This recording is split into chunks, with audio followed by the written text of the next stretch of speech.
आइए जानते हैं कौन है शिव, क्यों इसे अनादि भी कहते हैं। क्या सच में शिव का जन्म नहीं हुआ है? भगवान शंकर के पूर्ण रूप काल भैरव क्यों माना जाता है? कौन है काल भैरव?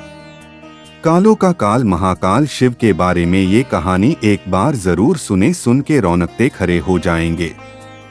एक बार सुमेरु पर्वत पर बैठे हुए ब्रह्मा जी के पास जाकर देवताओं ने उनसे अविनाशी तत्व बताने का अनुरोध किया। शिवजी की माया से मोहित ब्रह्मा जी उस तत्व को न जानते हुए भी इस प्रकार कहने लगे, मैं ही इस संसार को उत्पन्न करने वाला स्वयंभू अजन्मा एकमात्र ईश्वर अनादि भक्ति ब्रह्मा घोर निरंजन आत्मा हूँ।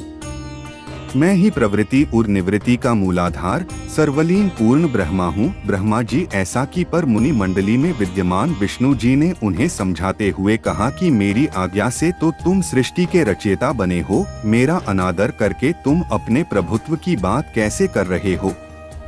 इस प्रकार ब्रह्मा और विष्णु अपना अपना प्रभुत्व स्थापित करने लगे और अपने पक्ष के समर्थन में शास्त्र वाक्य उद्धृत करने लगे। अंतः वेदों से पूछने का निर्णय हुआ तो स्वरूप धारण करके आए चारों वेदों ने क्रमशः अपना मत 6 इस प्रकार प्रकट किया।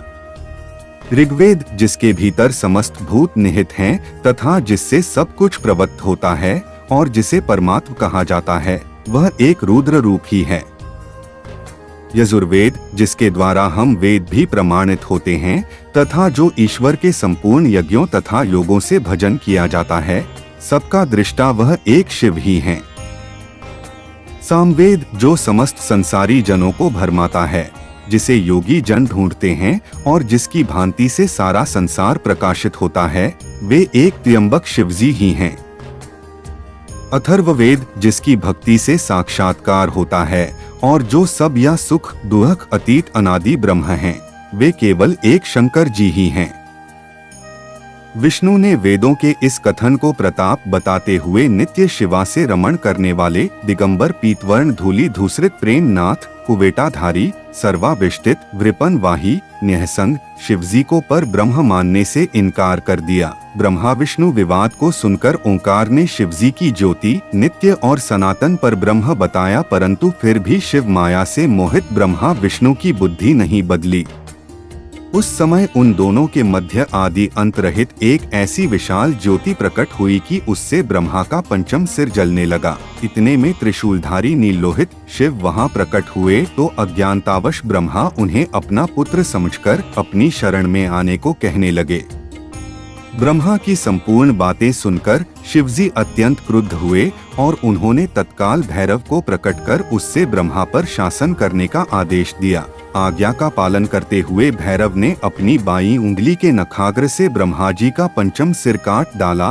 भयभीत ब्रह्मा शतरुद्री का पाठ करते हुए शिवजी के शरण हुए। ब्रह्मा और विष्णु दोनों को सत्य की प्रतीति हो गई और वे दोनों शिवजी की महिमा का गान करने लगे।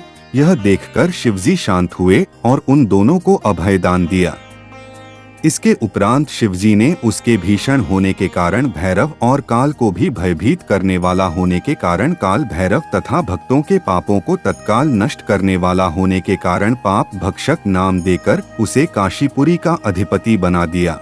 फिर कहा कि भैरव, तुम इन ब्रह्मा विष्णु को मानते हुए ब्रह्मा के कपाल को धारण करके इसी के आश्रय से भिक्षावृत्ति करते हुए वाराणसी में चले जाओ। वहां उस नगरी के प्रभाव से तुम ब्रह्म हत्या के पाप से मुक्त हो जाओगे। शिवजी की आज्ञा से भैरव जी हाथ में कपाल लेकर ज्यों ही काशी की ओर चले, ब्रह्म हत्या उनके पीछे पीछे हो चली। विष्णु जी ने उनकी स्तुति करते हुए उनसे अपने को उनकी माया से मोहित न होने का वरदान मांगा। विष्णु जी ने ब्रह्म हत्या के भैरव जी के पीछा करने की माया पूछना चाही तो ब्रह्म हत्या ने बताया कि वह तो अपने आप को पवित्र और मुक्त होने के लिए भैरव का अनुसरण कर रही है। भैरव जी ज्यों ही काशी पहुँचे त्यों ही उनके हाथ से चिमटा और कपाल छूटकर पृथ्वी पर गिर गया और तब से उस स्थान का नाम कपालमोचन तीर्थ पड़ गया। इस तीर्थ में जाकर सविधि पिंडदान और देव पितृ तर्पण करने से मनुष्य ब्रह्म हत्या के पाप से निवृत्त हो जाता है।